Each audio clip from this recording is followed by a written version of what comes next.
Welcome to another In Wheel Time podcast, a 30-minute mini version of the In Wheel Time car show that airs live every Saturday morning, 8 to 11 a.m. Central.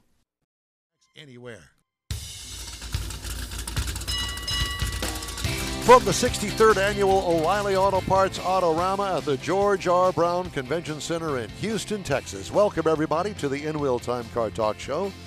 Coming up, we've plucked Larry Way, Public Relations Director of Auto Ramma, the Cavalcade of Customs, and World of Wheels.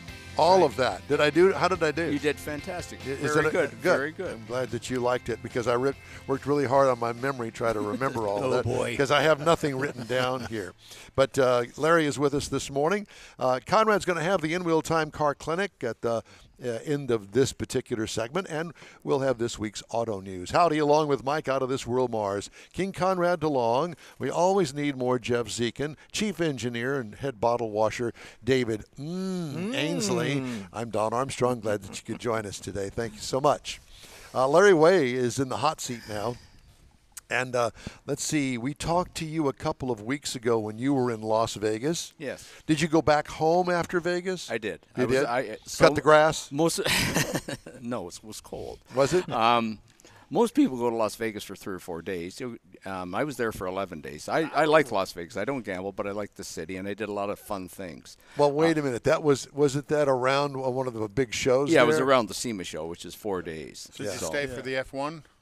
No. Oh.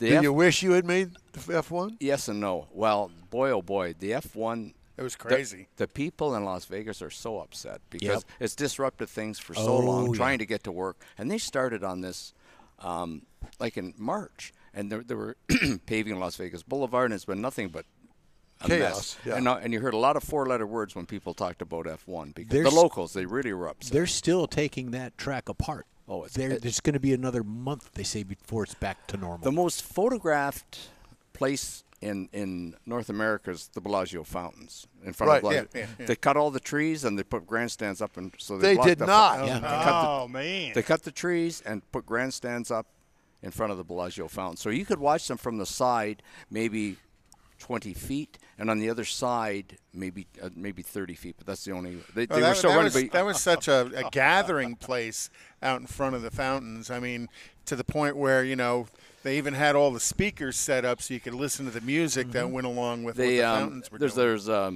volcano show at the Mirage, right. So they put grandstands up. They drained the water where they have the gondolas at the Venetian and put grandstands up. Been there, yeah. So someone that was going there.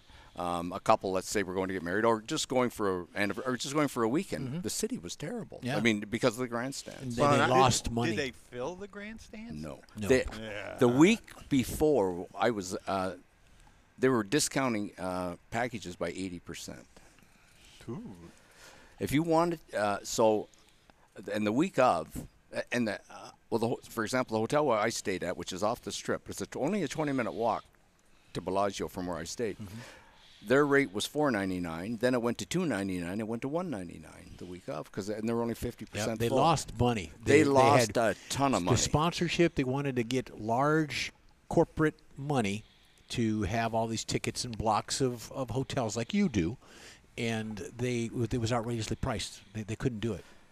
So if you wanted, when it started, Bellagio was a beautiful hotel. 3 nights at Bellagio, 2 seats for the weekend, to a couple could stay for 3 days for racing. Dinner for 2 and spa for 2 for $17,000. I thought SEMA was high. I'll take 2. So what about? So then 2 weeks before they discounted 80%. So all of a sudden you're sitting beside this guy paid $17,000 and you paid $2,000. I'm ticked. So how's that going to reflect on next year? And they're upgrading locals. Well, locals didn't want to go because they're so upset with it because it's just disrupted the whole such city. a mess. Well, the locals work in the casinos and the restaurants, and they do all that because they have to be there. There's one of the ladies at the front desk at our hotel. I said, "How long is it normally before F1 to get to work?" She said 15 minutes, and now it's 45. Oh wow. Yeah. Well, I have to tell you, I've been going to races all of my life since I was a child. And I'd appreciate road course races on TV. I love going, and I've been many times to the Indy 500. Great. But as a spectator at the event, you have to understand you're only going to see this little section of the track. You're not going to see the whole I was going to say, if you're lucky, you can get 2 turns, but you're going to pay dearly for that seat. On the road course, after the second lap, you don't know what's going on. Yeah. Correct. Right. And if you don't have a television monitor sitting in front of you, one of those big screens, you're lost. You have no clue. You're lost. Because, you depend on what is it? No, I was go ahead. I was going to say I want to find out more about slap him in AutoRama. the back of the head. Maybe we should talk about AutoRama. Well, I think we need to have a good bitch session about Las Vegas, don't you? That's what we got. I love Las Vegas. I love the city of Las Vegas.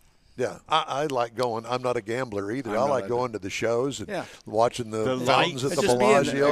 Right. Everything. They have show girls there, too. And that, too. Yeah. You would know that. You would know that. Absolutely. Yeah. We have a terrific show again this year. Here I was going to say, speaking of shows, we have a show here. We have probably 600 vehicles on the floor. So I'm really talked proud to of it Steve this year. Green. I said, so there's any room to get? There's no room to get anything else in here. They're jam packed. Every space is taken. In fact, he said they had a waiting list. Yeah. He had cars on standby. We've got the FMX motorcycle show, which is always fun. We have celebrities. It's really. You know what I've noticed yesterday when I was walking around? I noticed that the layout has changed significantly. Really, the lowriders.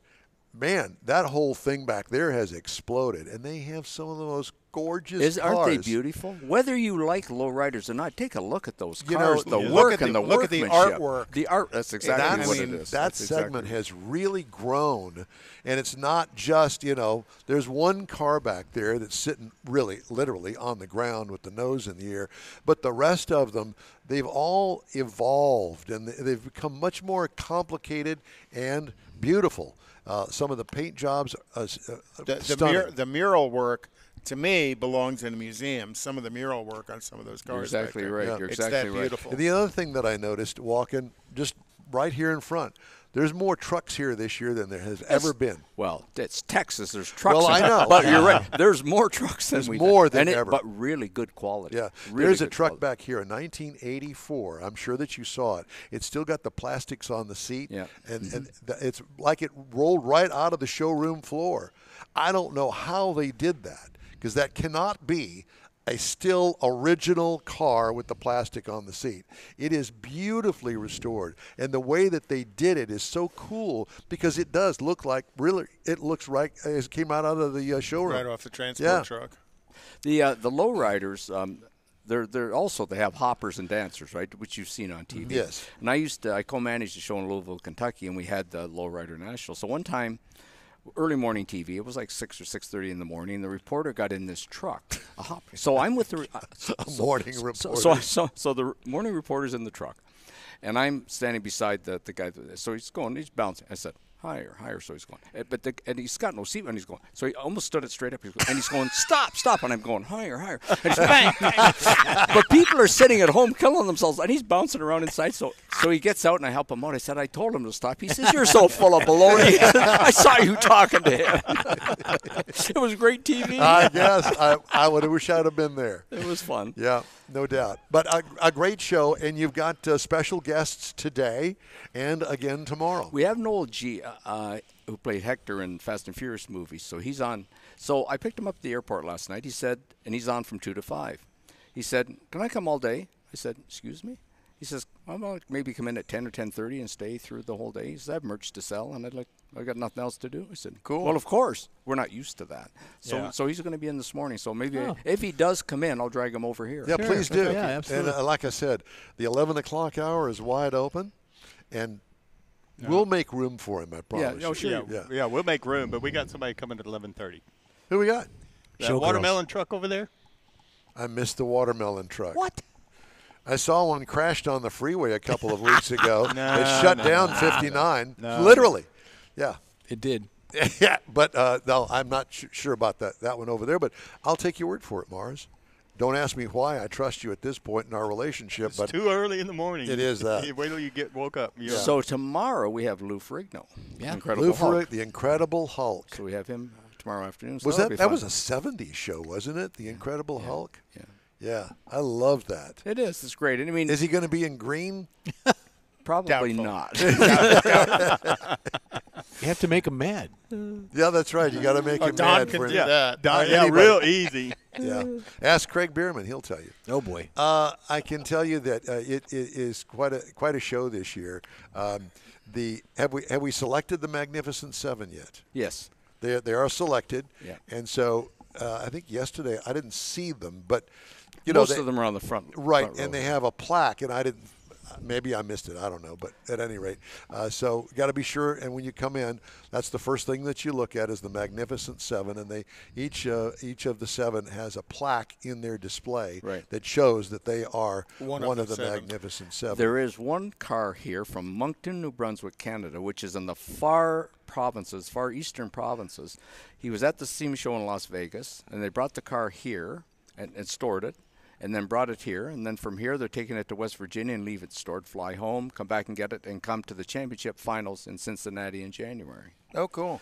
So, you So just I kind of come- so I store saw it this instead of car. hauling it all the way back to New Braunfels. New Brunswick. And it's, New Brunswick. and it's a New million. Brunswick. It's a million miles from here. It's a long way from here. Yeah. Can you imagine hauling a big show car all the way to that? That's I'd an be scared. awful long way. It really is. Yeah. And you would know about the provinces of Canada. Well, Moncton, New Brunswick, they have an indoor show there, which I worked for. I've judged shows for 40 years. I was the judging supervisor there for 30-plus years, and they replaced me. But they have an outdoor show, the largest outdoor show in Eastern Canada, and I'm on the committee, and I help with celebrities, and I work with them, and that's the second weekend in July, so it's fun. But our eastern provinces is where the warmest Canadians are, so it's a wonderful Well, the place. second weekend in July is like the only day of summer in that part of Canada. Actually, this whole climate change has been good for Canada because our summers are longer. No doubt. Yeah. But we really do have a great show here, and when sometimes we'll just stand and watch as people come in, because when they come in and see all these cars in the front line and the nice displays, and it's rolling automotive art, we all know that. And the cars are just cars and trucks, especially trucks, are getting better and better. I mean, the availability of parts, and there's manufacturers remanufacturing parts, and the quality of the paints, and on and on and on. Well, the interest, and that kind of drives all that. And nobody would know that better than you, because you've been doing this for long enough to watch the 63 show cars, years. Well, to watch the show cars evolve. It really over has time. changed, and every year things just get better and better. And it's and what happens when someone the people lift the bar. So to be competitive, you've got to. If you want to be competitive, you've got to lift the bar something too. You got to stay there with them. And to that end, I will tell you that, my memory is not all that great, but when it comes to cars and the cars that show here, most of the stuff that I'm looking at that hasn't been here before, or if it has, it's been completely redone. So don't think that you're going to see last year's show this year. No, that's not the case. It's hard to fill a big show like this with new cars, but Steve's done a great. Steve and his team. He has a team that helps him. Yes. He's done a Well, fantastic job. and there's been some memorable cars here. You know, to me, the one that I continue to remember is the gray Vicky from I think it was 2 years ago. Yes. And then the Graham. The Yeah. Shark-nosed Graham. Those cars kind of stick out in my head. The as Shark-Nose car, that was a rare how car. and cool it- that really is, well yeah. done. Yeah, and we asked him, I said, so how much money you got into it? He says, I can't tell you because my wife would kill me if she knew. So someone brought up a point recently. So what happens when you don't have a value on your cars and you pass away? So your wife says, well, I don't know, you think he's got like 50,000 in this, but actually he's got 150 in it. I think he spent 50 on it. Yeah. I want to talk quickly about our friend Gene Winfield. Yeah. Gene's health is failing. He's having dialysis three times a week, and he's got a full-time caregiver. There's a firestorm going on that she's after. She's a gold digger. There's not a lot of gold there. Gene doesn't have any money. Right. Not that she's perfect, but she's taking care of him, and he got to go to SEMA. He wouldn't have been there had it not been for her. And she drives him. And she had help. They loaded a car on the trailer, took it there, and unloaded. Drove him around, did everything. There's banquets and all kinds of things going on at the SEMA show. So I said, "Are you going to the Hot Rod Industry Alliance banquet on Wednesday night?" And she said yes. I said, "I want to sit beside Gene because I want to chat with him." So I'm waiting. It's a boring banquet. I shouldn't say that. We'll edit that out. 15 minutes before, she calls and says he's exhausted. So I called her on Friday. SEMA runs Tuesday, Wednesday, Thursday, Friday. I said, "You guys coming to the show today?" She says, "I'm not sure. We just had breakfast." She says, "I'm packing. Why don't you come to our hotel room and talk to Gene while I'm packing?" And I spent 90 minutes with Gene, just him and I. Oh, cool. That was the best time of my whole trip, that 90 minutes I got. We talked about Houston, talked about having Thanksgiving dinner here, because he always looked forward to having Thanksgiving dinner here with me. Yeah. And all the years, and it was just wonderful. He's mid-90s. 96. 96. And there he is still, and he's going to pass away sitting at a table signing an autograph. So and he is automotive history. He is. You know, he sure is. Are you collecting your historical moments with him and maybe putting it in a book or a documentary? I should later write a on? book. I should write a book sometime. But it was wonderful. And we talked about one year, the woman, he was, I think it was 2 weeks before they were coming here, and he said to the woman I was dating, "Are you coming with me to Houston?" And she said, "Well, no, all you and Larry are having dinner." He says, "No, I'm actually chopping a top, and I'm going to be selling my merchandise." She said, "All you talked about was Thanksgiving dinner with Larry." So she ended up coming with him, and but he's still going. I mean, he still loves the people and loves to make appearances and just. It's funny because I watch a lot of automotive television of all sorts.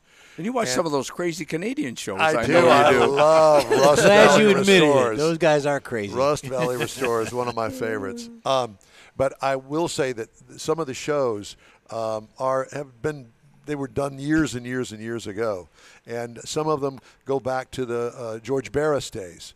Gene Winfield was all part of all of that era. He did all of that. He's got his own stuff, and then he helped other people. See, but George was the best thing ever happened to car shows. You put him in front of a microphone, he lit up like a Christmas tree. He was so full of baloney, but it was fantastic. He was fantastic. But Gene just worked. Gene built cars and built TV cars and did all these things. And I started working with him maybe 35 years ago and Gene, we need to do some interviews and helped him develop. And today, as you know, he would always come here. And Yeah. Well, I will never forget all of the times that he's appeared on our show, at this show, that they always had a big crowd around us. Because it was people always knew the who he biggest is and crowd. wanted to hear him. Yeah, always the biggest crowd when he was on with us. he's a wonderful, wonderful guy. Yeah, he is. He truly is, and very welcoming. And I have a great picture with he and I and my daughter and I, and it was great, great fun and great times to talk to him. He lives out by Ian Russo out in the desert Russo, area. yes. He is in the Mojave. His place is, I'd say 5-6 miles from the town of Mojave, and he's in the middle of the desert. Yeah, middle of nowhere. Yeah.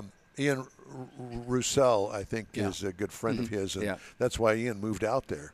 I think. Yeah, there was some people that have gone there, just gone there for 6 months, and Gene says, "Yeah, I'll put you up. Just if you to want to come learn. and work with me and learn from Gene." Yeah. He had built a museum, and he cut a Model A pickup, a 29.5, and put it on the wall. And the bed of the pickup was a bed.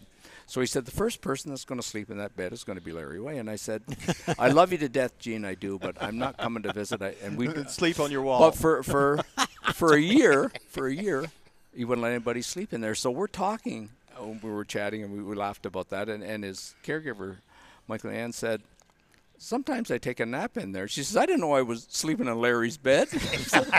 but Gene is just so darn wonderful. Yeah. So Yeah. I hope he continues for a long time. And like Don said, so interconnected in the industry.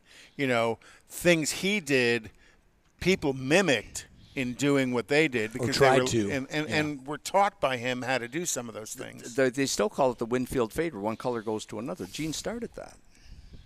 I mean, he just did incredible things, but he never promoted himself. He just was Gene working in the shop. Let the work speak for itself. Look at my car. Yeah. But now he's doing so many workshops and he's sharing his craft. And so many people don't share their craft. Like, do you guys give lessons on how to be a broadcaster? No, Don's been trying to teach us for years. It hasn't worked real well. Our engineer, David Ainsley, says, "Man, you need to get rid of those sportscaster headsets and you need to go to real microphones." Listen, I can't even get these guys to put this microphone in front of their mouth. Can you imagine what my troubles are when I put a real freestanding microphone in front of them. So here's do we do with Gene. that? Here's Gene, one of the innovators, and he's sharing his craft. He's teaching people all Yeah. the time, and he's done that his entire life, sharing his craft, and that's wonderful that people will do that. Yeah.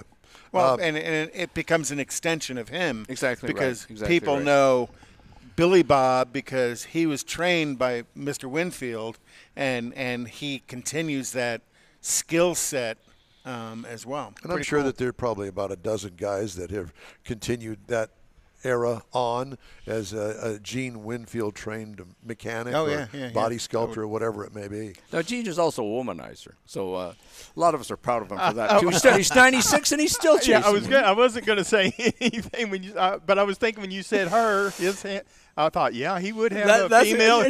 She's not 40 years old, cute little thing. And that's Gene, but she is his caregiver. Yeah. Truly, she does take care. I mean, it does sound like it. More than a full-time Well, I job. hope that this doesn't turn into a Casey Kasem thing. No, but it sounds like that's the longevity if you want to live that long. Yes. The key to the longevity. Well, is Steve the young- Darnell, I think you Showgirls. know who Steve is from Vegas Drivers. Yes. And Steve and I are good friends. I have a lot of friends and acquaintances, but Steve and I are friends. Whenever I go to Vegas, we get to spend some time together. But we both look up to Gene. Yeah. One time we're at a show, and him and Barbara Dave was on the show with him, who's his first cousin, and they're doing a rap song, and we're celebrating Gene's 90th birthday, and they go dun, dun, dun, dun, and Steve's doing the thing, and he says, and there's little Winfields all over the land. Perfect. Well, let's bring it back home. So we're going to come down here for the first time at the O'Reilly Auto Parts AutoRama, and what are we going to see? Well, first you want to stop by your local O'Reilly Auto Parts store and pick up discount tickets on your way here. That's right. And then Can you buy down. the tickets there? Yep. You can buy the tickets there. Discount tickets at all local O'Reilly So Auto go into Parts the stores. O'Reilly Auto Store where there's a bajillion of them here. Where they're, and then come. But when people walk in and see it, and what we've done, and you guys know this, is promote family entertainment. 20 years ago, it was a guy thing. There was bikini contests and so on. We've been trying hard to get out of that, which we have for a long time, but it's family entertainment is what we want. is. We want mom and dad and the kids, and there's a lot of families that come. Yes, they there can are. watch the motorcycles. Even if you're not interested in cars, this is millions and millions of dollars of rolling automotive art. The imagination that a lot of these people have and the things that they do is just incredible. Well, there's family builds. Families have built some of these. Exactly right. Well, and for the ladies, there's the trinket show down at the We end. have Women's for lack World. Of a better, We have a Women's World. We have an automotive flea market. So there's just a little bit of everything. But in the size of this building, I mean, Yeah, It's it's huge. It's significant. It's huge. It Yeah, really most is. definitely. So different cars, all kinds of cars. There's late model cars. There's a lot of classics, a lot of resto mods, a lot of customs. You know, I wanted to say something about this is the 63rd annual, and I think that I went to the first one. Back when they had wooden spokes on the wheels. Shut up. Shut up. Just shut up. No, it wasn't quite like that. But the original one, I believe, was at the Albert Thomas Convention Center, which is across from where we are to downtown. And then it moved out to Astro Hall when that building was there. And then when that went away and this was built, it moved down here. And it really is a fun place. And I will say this. This Discovery Green area in front between the two hotels. I was going to say. It really is very unique, special, and all of the greenery now that's in front of the convention center. It's really impressive to walk out front. At night, it's beautiful Yes, when it it's is. all lit up. It's beautiful downtown. Yeah, it truly is. So it's a great venue. It's easy to park. There's underground parking right there underneath Discovery Green, and there's plenty of garages around, which used to not be, but now it is. That's a big problem with a lot of our convention centers that are downtown. It's parking. Right. Always. And so it's all connected, and it's good now. So it's a great place and a great time. And the weather's supposed to be pretty good today, so get out and come on down to the George R. Brown. We're going to be broadcasting today an extra hour. This is the Larry Way bonus AutoRama hour. Yep. So we're That's gonna calling happen. it. Yep. Did you? Did George Barris teach you anything? Did you go to the Super Feast or have the Connect? Did you do that? I did. I went at 7:40, and I walk 6 miles a day. I walk an hour in the morning and an hour either in the afternoon or evening. I went and helped organize the food, and then we walked the aisles stuffing bags. So I walked probably 3 hours. Oh, wow. Just walking. And they had a guy, and he's a big black guy, but he was with a really loud voice. He was his own sound system. And I said, I said, you're really something. And he's a professor. And he would say, okay, we're doing this. And you could hear him, and he had it all organized. Everybody heard. And it was, so they said 10,000 people. Mm-hmm. That's a lot. And they probably had 3,000 bags of food. So they had cars lined up forever. And so we were on it was on the third floor. And volunteers brought their cars up, and they loaded bags and drove them down and handed them out. And then people that came for the feast, a lot of them came and got there. There was a lady there. I met her 2 years ago. She had herself and 9 other hairdressers there from different salons, cutting hair, trimming beards. Mm-hmm. They were doing flu shots, COVID shots. They had live music. They had live serving the community. It was really something. It's really something for these people. Now, not everybody's homeless, but times are tough, right? Yeah. A lot people there. More people, yes. Just people that are just in need. We got about a minute and a half, Larry, and I wanted to talk to you briefly about the things that you do once you leave here. You got other shows that you produce as well. I produce my own series of shows in the summer months. Yeah. So you're busy year round, really, with car shows. And I do automotive appraisals. So I don't do a lot of that, but last year we had four Barris cars and 4 Ed Roth cars. Wow. That we toured, but they needed to be appraised. We needed to put a value, because when they're in the possession of the owner in his garage, they're insured, and when they're in the trucks coming to the event, they're insured. But when they're on the show floor, we're responsible if something happens. So I sent a sample of mine, and they accepted our insurance company accepted my appraisal, so I got to appraise 8 of the most famous cars. Oh, wow. That's awesome. And they paid me for it. That's even better. So it was important. Win-win, so to speak. Yeah. It's always a pleasure. You guys do a fantastic job for us. Thank you for all you do. Thank you, Larry. And you're a big part of the car community here, and we appreciate it. Well, we thank you very much for letting us come here and show our wares. Up space. Or our You do a ends. fantastic job. Yeah, something. And we've been doing this a long time together. Yes, we have. We certainly have. And Didn't we have dark hair when we started? I think that we did. had hair. I think I had hair. Hello. Larry Way, PR Director of AutoRama here in Houston at the George R. Brown. We're going to take a quick break. We're going to continue our show right after this. Stay with us here on the In Wheel Time Car Talk Show. Houston's finest cars are invited to another Gulf Coast Auto Shield Car Social, Saturday, December 2nd, and you're invited too. Show off your personal pride and joy, or just stop in to see the likes of Lucid, Lamborghini, Porsche, Ferrari, and more. Gulf Coast Auto Shield is your one-stop shop for paint detailing, coatings, window tint, clear bras, and wheel repair. The Car Social is your opportunity to get a tour of this state-of-the-art facility located at 11275 South Sam Houston Parkway, just south of the Southwest Freeway. It all takes place Saturday, December 2nd, 9 to noon. This is the perfect opportunity to connect with other car enthusiasts. From BMWs to Bentleys, Corvettes to McLarens, the Car Social is a different kind of show. Talk to the owners. See Gulf Coast Auto Shield's facility. You'll be amazed. Put it on your calendar now. The Gulf Coast Auto Shield Car Social, Saturday, December 2nd, 9 to noon at 11275 South Sam Houston Parkway, just south of the Southwest Freeway.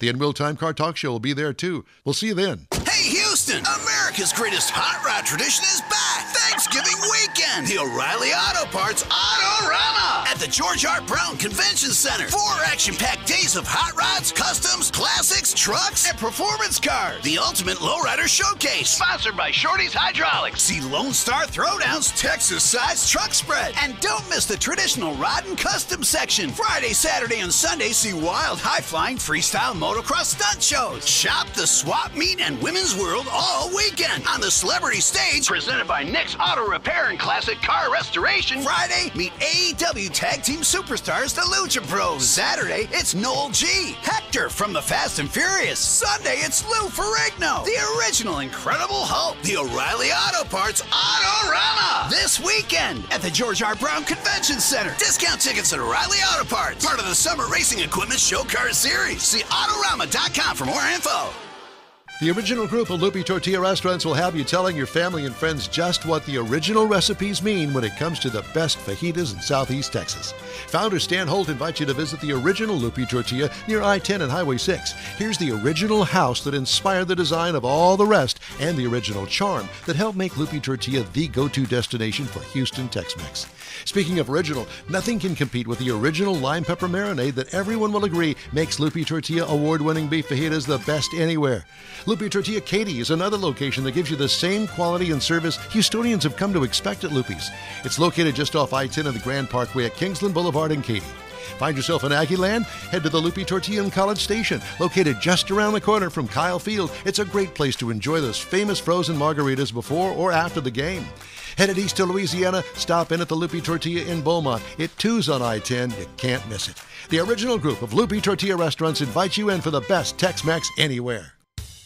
That's it for this podcast episode of the In Wheel Time Car Show. I'm Don Armstrong, inviting you to join us for our live show every Saturday morning, 8 to 11 a.m. Central on Facebook, YouTube, Twitch, and our InWheelTime.com website.